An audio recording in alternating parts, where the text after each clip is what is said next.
Mi nombre es Galo Rodrigo Armas Martínez. Yo nací en el cantón Montúfar, provincia del Carchi. Mi familia es carchense toda. En Santo Domingo hay de todas partes del país y aquí habemos bastante carchense, muchísimos, miles de carchenses. La razón de haber venido yo aquí a Santo Domingo es porque cuando yo fui conscripto en el batallón Montúfar en el año 1963-64, encontré que había una disputa de límites entre Santo Domingo y, digamos, entre Pichincha y Esmeraldas por el problema territorial de la Concordia. Los señores de Esmeraldas pusieron un palo como control de una calle Aguadúa y ahí cobraban ellos impuestos de los víveres que entraban de la sierra a la costa o de la costa, salían a la sierra. Esos fondos iban al municipio de Esmeraldas. Como hubo esa disputa de territorio entre prefecto Pichincha y prefecto de Esmeraldas, las Fuerzas Armadas llegaron a tomar parte de esto por pedido de las dos prefecturas. ¿Recuerda tal vez el nombre de los prefectos? No, muy largo. Entonces, creamos un destacamento militar ahí, que todo el mundo pagaba y toda esa plata iba a Esmeraldas mismo. Ahí tuve la oportunidad como conscripto de llegar aquí a Santo Domingo. En el año 1964, en el mes de julio de 1964. Una tierra que era completamente diferente a la que usted ahora la ve. Una tierra con diferentes características de población, de gente, de comercio, de todas las actividades. Completamente diferente. El clima, igual. El clima era diferente al de ahora. El clima totalmente diferente al de ahora, porque en ese entonces la montaña estaba muy cerca a la población, tanto lo que es para la situación de praderas del Toache, Libertad del Toache y toda esa parte del Toache que va para las Mercedes actualmente. Lo mismo por acá para Julio Moreno Espinosa, para San Gabriel del Baba, para Patricia Pilar, toda esa cordillera que usted la alcanza a ver, esa era puro montaña virgen. Entonces, el invierno era crudo. Aquí llovía las 24 horas. Entonces, el clima era más cálido. Había más mosco, bastante mosco. Por el mosco, las enfermedades y cosas por el estilo. La vida era completamente un poquito más fuerte, más dura. Poco hostil en ese sentido. Bastante hostil, bastante hostil. Pero, tanto nos acomodábamos porque la gente era sencilla, era tranquila, era muy trabajadora, era muy honrada, completamente diferente. ¿Pero por qué? Porque la gente que llegaba aquí a Santo Domingo era toda fuereña, lo que decimos de provincias, de diferentes provincias del país, e inclusive de gente de otras naciones, como es por ejemplo Colombia. Colombia tiene miles de colombianos aquí asentados por años, descendencias de colombianos viven por años, son ya gente madura. Entonces, ¿qué pasa? Que todos los que emigraban de las provincias venían solamente por situación de trabajo y se dedicaban al trabajo, no a robar, sino a trabajar. En ese tiempo no se veía asaltos, no se veía robos, sino solamente se veía trabajo. Las comunidades de los colorados, que ahora decimos los áchilas, en ese tiempo se los denominaban los indios colorados, y los indios colorados estaban regados en las 7 comunas como hasta ahora las hay. Pero los que más frecuentaban eran los de la Chihuilpe, del 7 de la Quevedo, donde vivía Abraham Calazacón. ¿Usted conoció a Abraham Calazacón? Todo, era mi gran amigo Abraham Calazacón. ¿Qué recuerda? ¿Qué nos puede contar de Abraham Calazacón? Abraham Calazacón era un hombre alto, fornido, muy sencillo, muy fuerte. Su señora esposa igual, sus hijos igual. Cuando yo lo conocía, Abraham Calazacón, él era el único curandero mayor de los... curaban esa cuestión de las brujerías. Nadie le robaba nada a nadie, ni a blancos, ni a colorados, ni a nadie robaba nada. Aquí usted tenía esa amplitud de andar la hora que usted quería, de día y de noche, no pasaba nada. ¿Para qué preocuparse usted en la calle si usted era como estar en su casa? Yo le digo porque yo viví esa época, yo la viví y la reconozco que así era la gente. Porque es ahora totalmente, ha dado un giro de 365 y más grados de la vida. No hay cosa que se parezca a lo de antes, nada, en ningún sentido de nada. Yo vine acá en calidad de militar, en calidad de soldado raso. Vine con el cambio de Morón a Santiago. Yo cuando inicié la vida militar en calidad de militar, de soldado, yo ingresé y me dieron el alta destinándome a Morón a Santiago, a Limón y Lanza, Morón a Santiago, porque allí era una unidad que daba el abastecimiento de guarnición a Teniente Ortiz, soldado Monja, Juan Moscombaga, que era línea de destacamentos de frontera con el Perú. Allá estuve 2 años en ese pueblo, en esa unidad, la compañía 33 Santiago, la compañía de Selva 33 Santiago. Ahí fuimos dados de alta unos 10 soldados nuevos completamente nuevos. Pero allí mandaron a 6 compañeros míos que dieron de alta, mandaron a relevar los puestos de línea de combate, pero a 4 no nos mandaron entrando. ¿Por qué? Porque nos hicieron un examen, hicieron unas pruebas para ver si éramos cuál de los 10 era más apto para instructores de conscriptos, y había conscripción ahí. Nos querían dejar 4 para instructores de conscriptos y el resto mandarles a destacamento. Entonces ahí fui favorecido yo quedarme como instructor de conscriptos. ¿Por qué? Porque a mí me gustó muchísimo el ejército y desde que era conscripto yo tenía ese amor, esa afición de ingresar a las filas del ejército. Entonces, un hombre cuando nace militar de casta, nace de militar de sangre, es un hombre que produce, un hombre que surge porque surge, nunca se queda ahí quieto. Entonces yo vine el 4 de enero de 1967, vine aquí a Santo Domingo. Y el cuartel en ese entonces, que ya había unidad militar aquí, ¿por qué? ¿Por qué crearon el ejército, creó una unidad militar aquí en Santo Domingo? Porque aparecieron unas células de guerrilleros, de los guerrillas del Toachi. Y en eso estaba metido un teniente en servicio activo del ejército. Entonces, se descubrió todo eso y formaron el destacamento de Selva número 2 aquí en Santo Domingo y funcionaba aquí en las 5 esquinas donde funcionaba el mercado 10 de agosto. Ahí tuve oportunidad de dormir 4 noches. Me tocó como anécdota dormir en el tercer piso de la cama litera que no alcanzaba a meterme la cabeza por la losa porque era muy bajo, esa losa. Y tenía que acostarme de ladito y levantarme de ladito.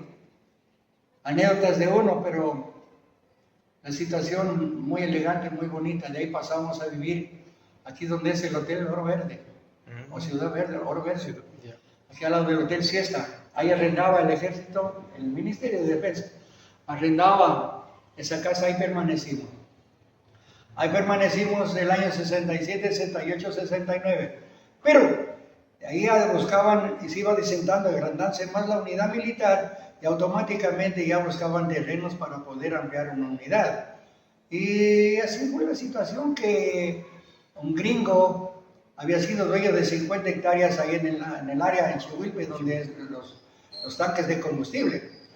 Era la entrada del cuartel actual para la izquierda, yendo de aquí a mano izquierda hasta el río Toachi, eran las 49 hectáreas. Entonces eso era de un gringo. Tenía 2 empleados y estos 2 empleados lo mataron al gringo para apoderarse de esas tierras.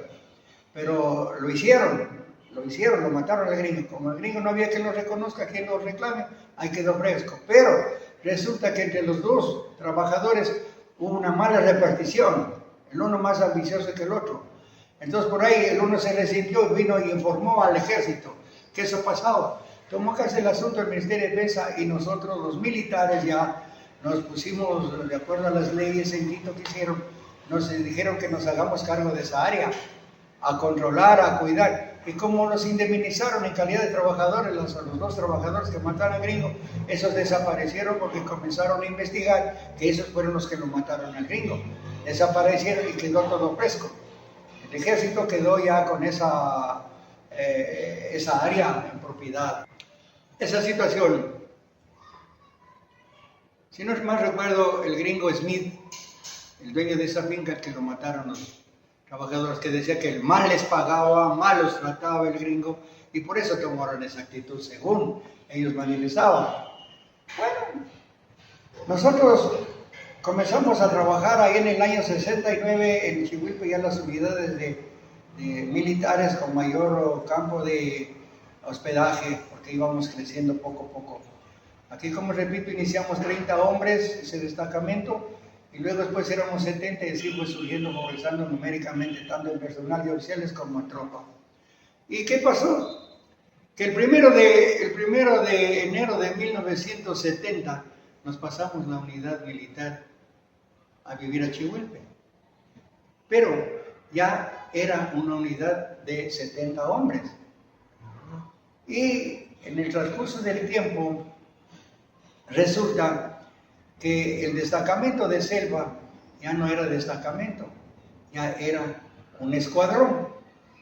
Ascendía por su capacidad numérica y por el profesionalismo que aquí la gente ya tenía, porque vinieron, a Chihuilpe vino una delegación militar americana a darnos a nosotros, los soldados ahí, a darnos un curso de selva que llamaba. Tengo entendido que por la orografía de la zona era apropiada justamente para recibir el entrenamiento extremo que necesita un militar, ¿no? Exacto, porque era montaña, todo era montaña.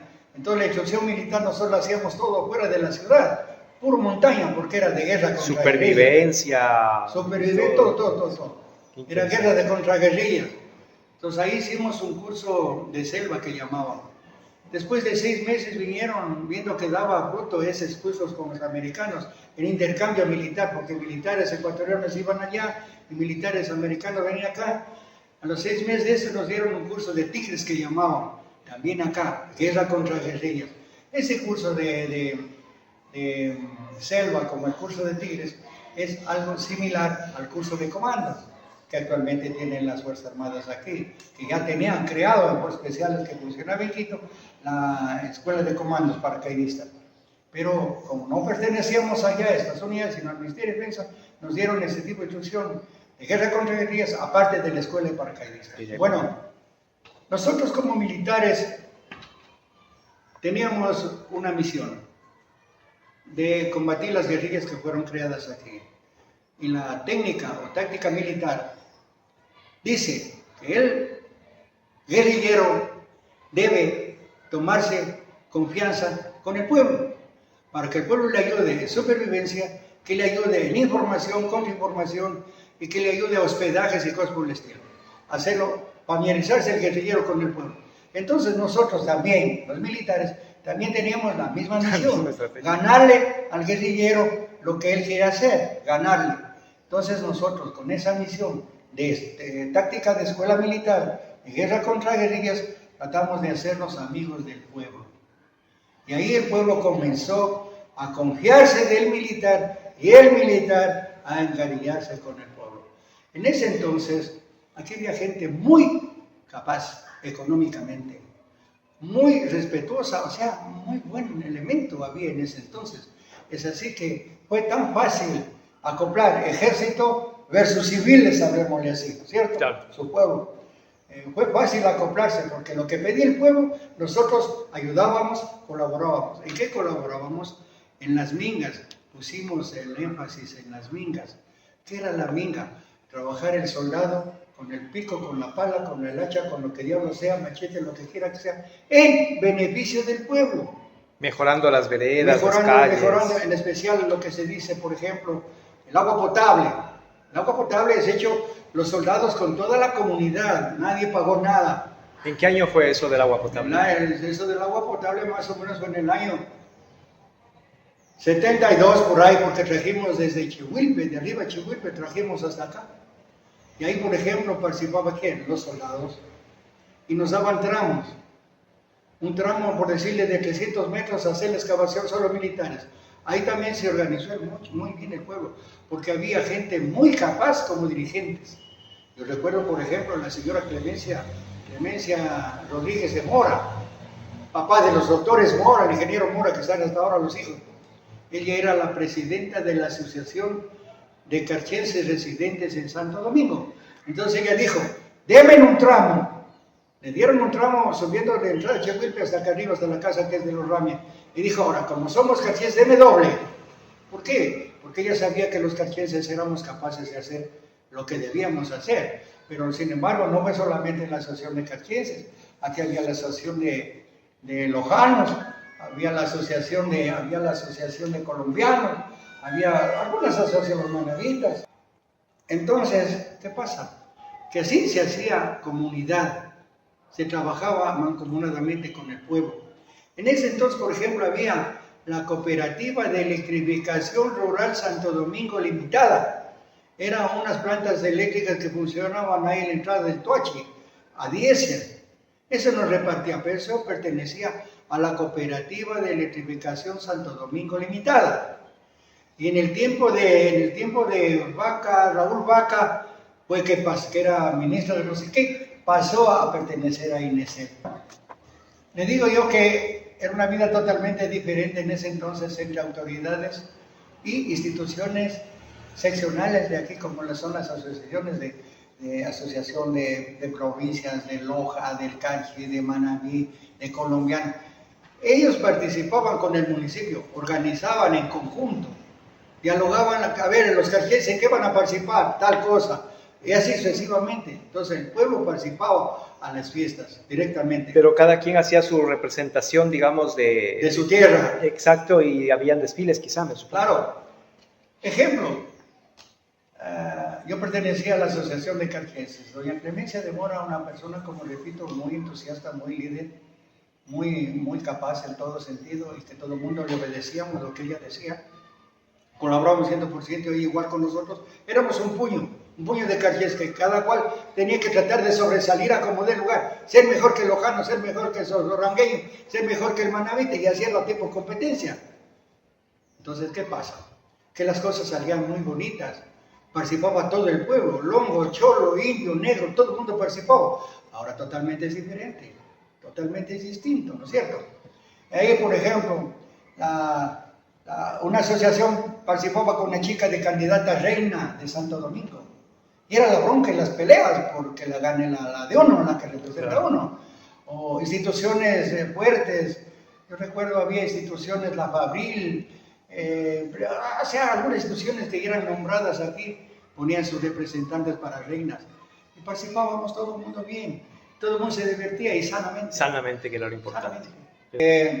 Yo en calidad de morador de Santo Domingo, ya tipo Santo Domingueño, mi deseo el más grande sería que alguien de ciudadanos se preocupe de traer algo de antaño para contagiar al actual, pero nadie se preocupa. Las autoridades no se preocupan. Digámoslo de frente. Poco les interesa traer esa historia. Miren, yo trabajé en el municipio después de ser militar, trabajé 22 años en el municipio. Y dentro de los 22 años yo trabajé 8 en educación y cultura, con calidad de bibliotecario. Y lo que usted en conversa particular me decía que usted buscaba información de Santo Domingo es pura mentira o cosas adulteradas. No es la realidad. Le han metido la mano a la historia. Mucho. ¿Cómo puede imaginarse que es lo que yo me resentí siendo empleado, que no tenía por qué? Pero es que eso no es lo correcto, eso no es lo normal. Eso para mí es una vil mentira, solamente por buscar la situación económica. Vino un señor de Quito, no recuerdo el nombre, muy amigo del difunto Clever Palmío, que era alcalde. Yo bibliotecario ahí, y don Miguel Palomeque, director de Educación y Cultura. Claro, el señor que vino de Quito a buscar la historia de Santo Domingo tenía que hablar con el alcalde. El alcalde lo manda a hablar con el director de Educación y Cultura. De ley. Entonces, ¿qué pasa? Que viene de mí, digamos, de Miguel Palomé, que es mi jefe de departamento, y se vaya haciendo el sargento que le preste la historia de Santo Domingo. Llegó el señor, muy culto, muy tranquilo, y me dijo: quiero un libro de historia de Santo Domingo. Con mucho gusto, señor. Sucede lo normal. Tenga. Papá bojeaba, no, deme otro, deme otro. Le digo, bueno, tiene que primero leerlo ese, volvérmelo y no amontonarse, porque no es egoísmo, sino que otra persona de estudiantes también piden lo mismo, y usted los tiene amontonados, no puedo hacerlo. Dígame que le cambien 1000 libros, no pasa nada, pero amontonado no. El señor fue y se quejó donde el director que no le quiero prestar. Me llama el director y me dice, ¿por qué no le quiere prestar? Le digo, porque primero tiene que, la norma es, que usted mismo las ha dicho, que no se debe amontonar los libros porque necesita otro. Le dije al señor que cualquier cantidad de libros que yo tenga, revisa lo que tenga de historia de Santo Domingo, pues lógicamente me lo pida uno por uno, como dice el pastuso, de uno en uno. Pero el señor quiere todo el mundo, no, dele todo, con mucho gusto. Orden suya, se responsabiliza. Paleamón tenía un poco de libros, de revistas, tenga, cumplida la orden, porque uno tiene que saber cumplir la orden, pero bajo responsabilidad del que manda. Yo le dije a don Miguel Paloma que pasó. El señor vino, sacó pocos de todo y vino a vender a Santo Domingo. Lo mismo, sino claro, mezcladito, cambiadito. Recopilando historias de todas las revistas, periódicos, yo tenía hasta periódicos. Todo me gustaba ser ordenado. Tenía los periódicos de La Hora, en ese tiempo había aquí, La Hora, El Comercio, todo eso tenía todo archivado, diario, porque de ahí sacábamos mucha información, en especial cosas jurídicas sacábamos mucho para el pueblo. El pueblo mucho pedía eso. Entonces eso ya no hay. Bueno, nuestras futuras generaciones tienen que tratar de escuchar, de tratar de practicar, aprender. El respeto, el trabajo es cosa vital en el orden de la vida y que eso les va a servir para sus futuros hijos. Y así como uno tiene sus edades, lógicamente ha dado frutos en sus hijos.